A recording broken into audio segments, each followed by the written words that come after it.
Oh, the Audible is on the air. Joe Rose, Kim Bokamper here with you. We're coming to you live from the Hard Rock Cafe in the center of London. And, Joe, this is the original Hard Rock Cafe right here.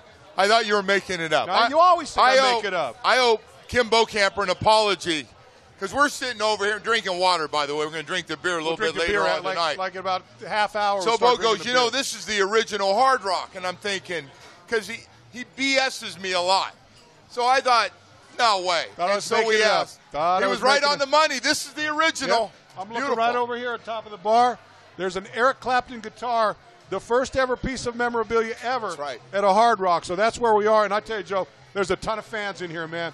Downstairs, packed. There's a downstairs here, and it is absolutely. No, Joe and I would be down there right now, but it's too damn hot, man. I ain't going down there. It got too warm. Many people, too hot down there. A lot of people. There. But the fans are coming up and down. Joe, it's amazing to me how many people I've talked to already since we've gotten over here, and they're all fans of the Audible.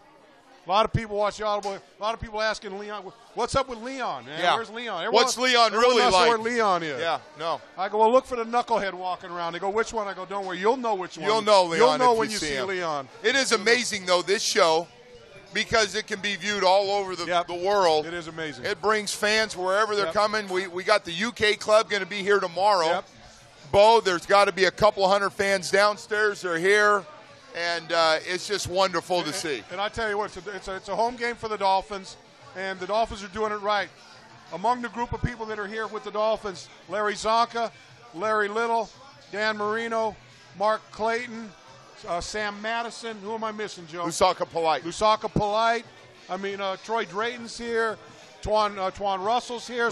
We brought a lot of folks, is what you're saying. A big contingent of Dolphins here and a huge contingent of Dolphin fans. But, Joe, everyone's here for one thing. It's the Miami Dolphins and the New Orleans Saints. Dolphins need this game to bounce back. New Orleans Saints 1-2. They had their back up against the wall last week and came out and just played a hell of a game. Offensively, they can put up big numbers. Defensively, they're a little suspect. This Dolphin football team needs to find a way to rebound from a very difficult loss last week. And quite frankly, a disappointing loss for this football team and get themselves back on track. But, Joe, certainly not going to be easy. Well, it's not. Drew Brees is still playing at a super high level, Bo, as you said. They're going to have to short some things up, but they just got to come out and play with energy. Yep. I just thought from start to finish of that game, it looked like a wiped-out team. It just – nobody made any plays. It was just everybody saw it. And we got a lot of our fan base going, hey, Joe, what was that last week thing about? And I go, well, we hope it's gone because they need a big game on Sunday. Well, I think it was a wake-up call for this football team. I think it was either Cam Wake or Jay Cutler that said it after the game that this is a wake-up call. That's right. And they need to respond to it. And, Joe, the guys I've talked to, I think they're a little bit embarrassed. I think they felt like they should be. They threw something out in the field. Yes, it should be. Something on the field last week that wasn't what this organization represents now. And they want to clear that. And so I think the football team is going to be focused, going to be ready to play. But, it's an NFL Sunday, and you never know what's going to happen. Right, that's right. And get off to a fast start and not come out sluggish. Get some offense going. Bo, there's too many good weapons on this offense for it not to click. And I look at those three wide receivers. You got Ajayi coming back home. He's all fired up. The offensive line was a little embarrassed, quite frankly, last week. I think they're going to be motivated to get that running game going again. But I just think if they can get a running game going, it makes all the difference in the world. Passing game will follow. And Joe, I'm gonna use a word that this part of your vernacular. Adam Gase this week, a little bit salty, after that game, and salty throughout the week. Yes, and he I was. think he delivered a message to this football team that hey, he said it right after the game. He said, look, if I've got to start moving people around, if you're not going to play the way we expect you to play, if you're not going to get the job done, hey, I'm going to find somebody else that will. And he certainly proved that last year that he's willing to do that. And I think he caught the attention of a lot of these guys in the football team. Now, that being said, I still believe this football team has been through a lot of crap over the last month or so. On the road a lot, and this is another week where you go on the road, across the pond, you leave on a Thursday, overnight flight, so they're going to deal with that again. But they got to get past it, Joe. The games are where they are. The test is what it's going to be. They just got to find a way to get past that and get the job done on Sunday. I was going to say, whether you win or lose, they don't put anything next to it, do they, that says, they had a short week or, they had a hurricane to deal with. It just says W or L, and nobody feels sorry for you in this league. No. Whether you're injured, whether you're healthy, whether your mom passed, nobody cares about it. It doesn't matter. No, not at all. It's about what you do on Sunday. That's 60 minutes between the lines. That's all that counts. But Joe, the other thing, I tell you, the energy in this town. You know, we've been here now, 3 times in the last 4 years? I believe that's what we've been here. And it always amazes me, the atmosphere in London when the NFL teams come. And certainly there's a big contingent of Dolphin fans. There's probably 150 or 200 downstairs right now. Bunch more out in the street that are coming in here in a little bit. And when you walk around, you see a lot of Dolphin fans. But Joe, when it's an NFL game, every fan shows up, pal. I remember walking around London last year for this event and saw virtually every NFL team represented with somebody's jersey. Right. Everybody. So I think they really embrace the NFL no matter who's here. And last week it was the Jacksonville Jaguars and the Baltimore Ravens. Another big upset last week. The Jaguars, they put a hurting on the Baltimore Raven team. But it really is the atmosphere around this town for these games. It really is. It's a lot of fun. If you're like us, two knuckleheads that get to walk around and see some sights and do some things and not worry about lining up and putting our hand in the ground on Sundays, it's a pretty enjoyable week. No, you're right, Bo, and I think you hit it right on the head. It's not that everybody here is a Saints fan or a Dolphins fan. I said Patriots already see in the back, the Jets. It's really a chance for anybody who likes the NFL to show up here and enjoy the weekend with all the festivities. Yeah, it really is good. Hey, let's take El Chapo Jr.'s on. Is Coach Gay's going to open up the playbook this week? Well, Joe, I think you hit the nail on the head. If Ajayi, if that running game can go, and I think we'll probably see a little more of the other Kenyon Drake. I agree. We'll probably see a little Damian Williams in there, sprinkle in a little bit, and we'll see a lot of those guys. But look, for him to open up the playbook, and Joe, I'm about this. Last week wasn't about play calling. The week before, Adam Gase talked about how he looked a little disappointed in my play calling in the first half, maybe played a little too close to the vest. Last week wasn't about play calling. It was about execution and poor execution. That's what got the Dolphins in trouble last week, not play calling. But in order for Adam Gase to open up the playbook a little more, that running game has to work. Yeah. Bo, I think this thing, too, because everybody said, you mentioned it before, Adam Gase was pretty upset for probably half the week, but almost before he left, he was still – well, I think a lot of his mental mistakes. When coaches go over the same assignment over and over, and they show them where the blitz is coming from, and they tell them, you got to block this, you got to run this route this way, and you don't do it. After you go over it over and over again, that's called a mental mistake. Where you don't cover somebody, you don't play tight. We talked about playing tight coverage. Why are you getting it? You start doing that, whether you lose confidence or you're just a dummy, you can't have it. You know, anybody that's coaching, I know there's a lot of people out there watching the show that have coached, whether it's Little League, softball, soccer, men, women, girls, boys, doesn't matter. You've all experienced that where you kind of get the team ready, you go over stuff, you got them all ready for the game. I remember I coached my daughter's 6 to 8-year-old softball team. I spent 2 weeks teaching them how to play the game, where to line up, what they should do. First batter comes to bat in our first game, hits the ball out to left field. Everybody in the team ran out to left field chasing the ball. And I'm going, what? That's not what I showed you guys. So that's kind of the feeling. I think that's the feeling these coaches had last week with the Dolphins. Went over it, did all the work, did all the preparation, and all of a sudden you look out there and you go, these aren't the guys I coach stuff. You know, Don Shula always used to say, things that stick with you both over all these years from when we played with Don Shula.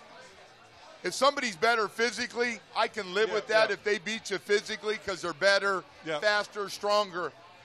But I can't take all the mental mistakes and us being stupid and losing. I won't tolerate that. Hey, Joe, talking about the guys who are here, I don't know about you, but I always look forward to being around Larry Csonka. Hey, Larry Csonka, when I was in high school, when the Dolphins were going 17-0, I became a huge fan of Larry Csonka and Paul Warfield and Bob Greasy and Jim Kick, all those guys. But Larry Csonka is a special guy. And whenever you're around Larry, it's always a unique thing. I'm looking forward. We haven't seen him because we just got in this morning, but I'm looking forward to seeing big number 39, the Hall of Famer, when we get a chance this evening. Csonka has found a way through the years, and I didn't play. I missed him by a year. Csonka is cool. Everything about Larry Csonka, the way he played, his lifestyle, everything people want to be around. And by the way, at the 50th anniversary for the Miami Dolphins, 50 years, his speech was as good. I put a 50,000 spot on that one. No. You can get 50 from corporate America on that one. He's very good. And I've had a chance to hear him speak a number of times, and every time I walk away, I go, wow, that guy's good. That guy's good. He makes it enjoyable. One of the last great fullbacks doubt. Of a dying position in the NFL. And it's funny because I always, Jim Kick's been a friend of mine for a long time. Played a lot of golf with Jimmy, and I can't tell you how many times I heard him say, I could never figure out how come we had a fullback that weighed about 250 pounds, maybe sometimes 260 pounds on game day, and you had a tailback in Jim Kick that weighed about 215 pounds. Why was Jim always blocking for Larry? Right. Yeah, try to figure that one out. Aren't you supposed to block? That's because Larry used to run everybody over. Yeah, exactly. Right? He blocked and ran at the same time. Hey, this is a good one for you in Periscope from Duke Dennis. What can we do to get Julius Thomas more involved in the tight end position? Yeah, really haven't seen much of him. Haven't seen much production out of him in the preseason. First 2 weeks of the season, got a few balls, but really haven't seen a big play come out of Julius Thomas yet. You can look at a lot of different guys. We haven't gotten to be fair, Bo. No, I agree. We're not getting a lot of guys going. I agree. The way Adam Gase talked about Julius Thomas before this year started, we're going to flex him out. We're going to do this. We're going to do that. We just haven't seen it so far. We got to get him going, but he's not the only one. So I think that's one of the disappointments, really, that Adam Gase has had, especially last week.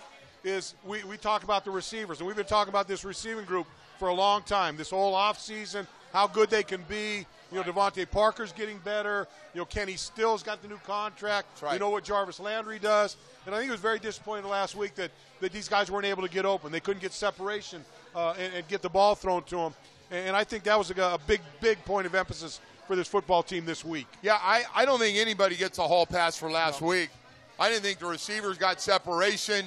Offensive line didn't block. I mean, it was from A to Z on problems. But we did talk about the one part of this team we felt good about was this wide receiving core had a chance to be top 5 in the NFL. And right now through 2 games, we've seen a few plays, but overall, Bo, not good enough. No, not good enough, no doubt about that. Hey, let's go on this next one from Louis Donato, a Facebook question. Says that's not London, that's Bokamper's in Miramar. Well, I wouldn't mind that. There's a few more TVs, to be fair to Bo's. Yeah. And Bokampers, there's TVs everywhere. They're cut back, but I will tell you, they got some great rock and roll stuff. It's really a nice place. Gosh, let's go to Joey Bag of Donuts. Was the team able to get some rest on the flight over? Well, I wasn't able to get any rest, and the reason I wasn't able to get any rest, this guy was sitting behind me, and he was snoring the whole time. I tried to put headphones on. I tried to put those little plastic things in my ear. It was a fast trip getting here. I couldn't figure out, but I will tell you, man, the air turbulence. Oh, yeah, I got you a little bit. Oh, my gosh. Our plane was rocking and rolling. There weren't a lot of guys getting a lot of sleep on this plane. I'm guessing tonight going to be a lot of the fellas sleeping real well. We got some tired guys here with us today, Dragon. Oh, yeah. You? No, you got a nap. I got a nap in, too. I got a nap. These guys got nothing. They went right to work. All right, let's go here. Facebook, Michael Swick. You think the defense will create a lot of pressure on Brees with Timmons back? I like Timmons as a pass rusher. I think Lawrence Timmons I think he covers all the bases. Tough against the run. He can cover the pass. He can blitz. And I'm happy to see him back. And look, none of us know what the details of what went on. And I know you don't care. You just want him back. I just want him back. Right. I've been looking forward to seeing Lawrence Timmons since the day they signed him. Right. I remember watching Lawrence Timmons when he played at Florida State. Loved him then. Loved him with the Pittsburgh Steelers. Now I want to love him with the Miami Dolphins, but I got to see him play out there on Sunday. And I think he's going to start the game, and I expect to see big things out of him. Well, I'm actually feeling better about one part of the team I feel pretty good about is the run defense. My big question is, can you get pressure on Drew Brees? That's it. And you got to play. If you're going to get pressure, you have got to get tighter coverage on these receivers. I've been watching way too many receivers running around the field. Almost to a point, it looks like a broken coverage. There's so much separation. I'll tell you, I'm just going to put a little plug in for this. If you watch Sunday morning on the Coach Adam Gase show, we talked about that. We talked about Drew Brees and trying to put pressure on him. And I asked him, I said, Coach, Drew Brees, he's so small, he's so short. I don't see sometimes how he gets the ball over. And we showed a nice shot of how he's able to move and find the throwing lanes yep. and get the ball through there. And I tell you, Joe, we've seen a lot of quarterbacks.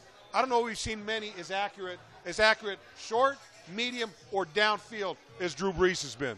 Well, we're starting to look at the numbers and kind of the forgotten quarterback in the NFL. We get so wrapped up in Aaron Rodgers and Tom Brady and some of the other guys, the Mannings who just retired and everybody else. And meanwhile, the guy that's moving up the ladder in touchdowns and total yards is Drew Brees. Yep. 38 years old, another guy, and playing at a high level. Both 6 touchdowns, 0 interceptions, even though his team is 1-2. Yeah, no doubt. So he's definitely a guy you got to look out for. And crazy. They got some nice receivers. Crazy that stuff. defense, those had their troubles, and hopefully the Dolphins have can for take years. a little advantage of that. Joey Bag of Donuts, was the team able to get some? I already did that. Get some rest on the flight over. But getting back to the guys getting rest, I think they did a good job. They put all the starters were up in first class. I think as soon as that plane went up in the air, they shut the lights off. And I think that was the idea, and I think that was a message that Adam Gase sent to these guys. He said, hey, look, it's going to be a tough trip. What you got to do is when we get up in the air, you need to get some sleep.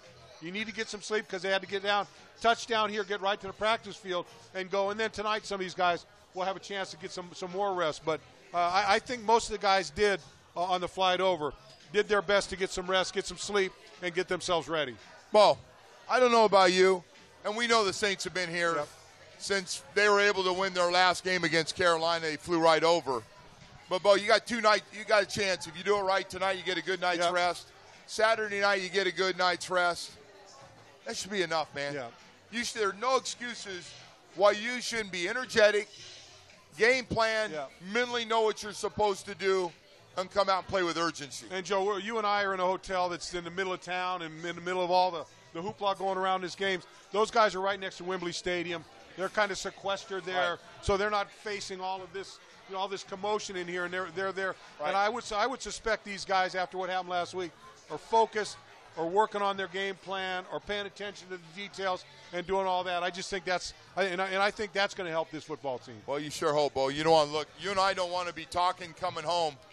You're the first guy I see on the plane. We look at each other and we start talking about. I don't want to be talking about 7 punts in a row. No, not good. So hey, we'll find out. And for the players, you guys just play hard and get ready to go. Bo and I will take care of all the entertainment tonight. Don't worry about that. We'll be out in the streets making sure that nothing bad's going on out there. Yes, who was it? You have plenty of time later in life to do all that. What was the thing? Stuff. Was the Oakland Raiders, John Matuzak, when they went to the Super Bowl, he was out till 3 o'clock in the morning. They said, Tuz, what are you doing out so late? He goes, hey, I'm the enforcer. I'm just out to make sure all the other guys are in bed. But I got to be out there to make sure. I got to be out there to make sure no one's on the streets. So you and I are going to be the twos. We'll be out in the streets tonight. Make sure everyone's in we'll bed. Have a little help from guys like Marino. Oh yeah, no doubt about it. He likes his nights. Yeah. I think our good friend Larry Zonk and Larry Little will maybe be along for the ride too on that one. So? I think so. Yes, I do. That would be nice to see too. McLovin, do you think Ajayi will have a big game back in London? Ajayi, this is his hometown. I'm sure he's got a lot of fans that want to see him. And, Joe, I know he's still battling that knee injury, but I got a feeling he wants to go out there and put on the show for his hometown fans. I know the injury reports are out, and he hasn't practiced all week and stuff, but I think this is a new NFL. Yeah, I do, I think the new NFL is that it used to be have great practices, practice hard, and you'll be ready to go. Yeah. Now it's stay rested up and just make sure you're ready to go on Sunday. And, look, and I think that's the way it should be. You got guys that are dinged up. Tough season. You've gone through a tough preseason, and especially early in the season when you're not getting the breaks that you normally would. And I think last year he did a good job of pacing the veteran players. I agree. And I think also this year he's done a good job with Mike Pouncey, and I think he's doing the same thing with Ajayi, making sure. And look, Joe, the way this guy runs, he takes a beating. There's no doubt he takes a beating. Even last week, didn't have that many carries, didn't have that many yards, but he still took a beating out there on the field. You're saying he seems to find collisions He's a physical, tough runner. I agree. That's his style. Yeah. I don't know how long he's going to last in this league, but, boy, he runs hard and gives you everything he has. Last week, Bo, he got hit in the backfield. Yep. He got hit on the line of scrimmage. The runs that he did make were usually his effort to get a couple of yards. Scott Perrin, what do we have to do to tighten up the offensive line? Well, that may be the million-dollar question right there. That's what you have. It seemed like it was a little chaos out there last week. Joe, there were a number of times where, Ajayi was getting the football and there was somebody right in his face as Jay Cutler was putting that ball in his hands. And you can't have penetration along the offensive line and have a running game work, and that's what we saw a lot of last week. I don't know if they're going to shift people around. Adam Gase hinted last week that there may be some changes to the lineup, but he hasn't said anything as to who, where, when, or how. But I wouldn't be surprised if we see some changes to that offensive line to try to get it fired up, try to get those guys playing well. Because, Joe, they blocked well in the first game, run-wise and pass protection-wise. They need to find a way to get back to that. Here's the thing that concerns me. I mean, you only have a certain amount of guys to go with. They only got 8 guys suit up 7, 8 or 9 guys suit up 7 on game day for the game. But Bo, it's copycat league. Everything that worked for the Jets last week, the Saints are going to run this week too. Something works, you're going to put it in, even if you don't usually do it as a blitz or certain gaps. You'll see defenses start to do it against this Dolphins until they show they can be productive. Joe, and I think the other thing you're going to see is you're going to see Drew Brees. We've seen it for the last 2 weeks.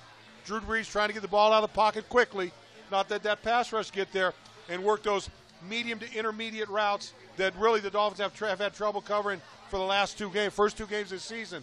They've struggled to cover those routes throughout the course of the game. And like you said, a copycat league, I would expect them to try to do the same exact thing against this Dolphins secondary, who again, much like the offensive line, they got to find a way to tighten up their game. Well, I want to ask you this question because the Dolphins' defensive secondary, 79% completion against them. Bo, just quarterback rating way over 100. How concerned are you, and how much can you fix that? Well, to me, everybody that watches football knows this. There's a correlation between pass rush and pass coverage.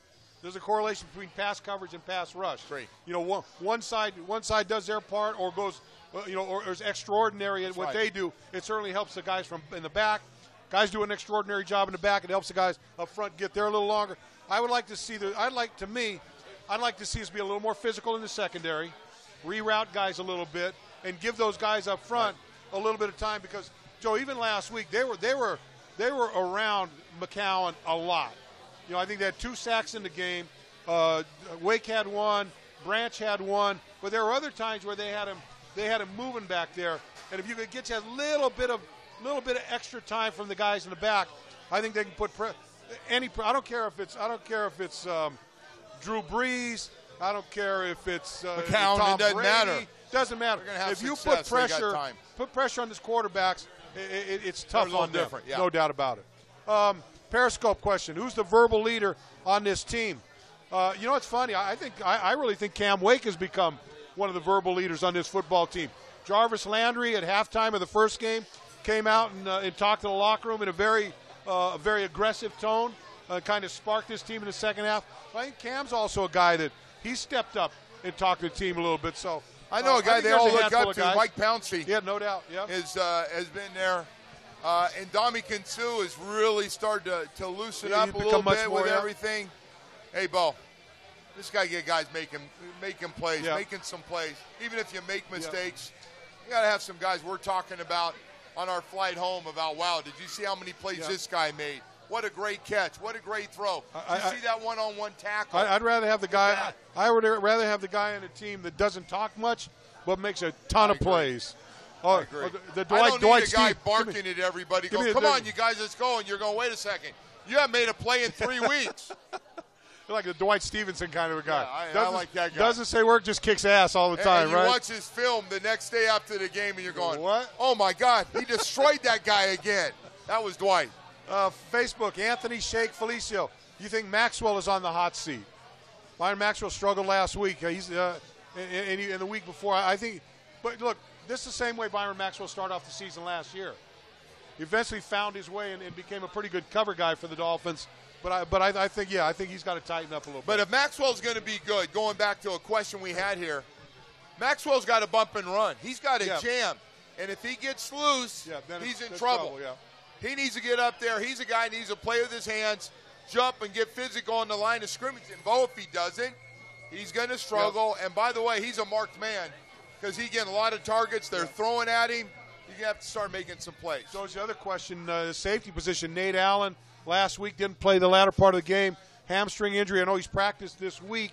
He got to play better. But he's got to play better. And Michael Thomas right now is kind of pushing him for that spot. I wouldn't be surprised if his hamstring isn't right, then Michael Thomas gets a start, or even if Nate Allen's hamstring is better, I wouldn't be surprised to see a lot of Michael Thomas out in the football field. Michael Thomas, whether it's special teams or giving him his 15 or 20 plays, I hope he can play a little bit more. I trust him. Yep. All right, Joe, I think, look, I got a bunch of Dolphin fans around. We got Dolphin fans. Look at this right here. There we got a cold beer. Ready to go, cold beer. So we're gonna do two things.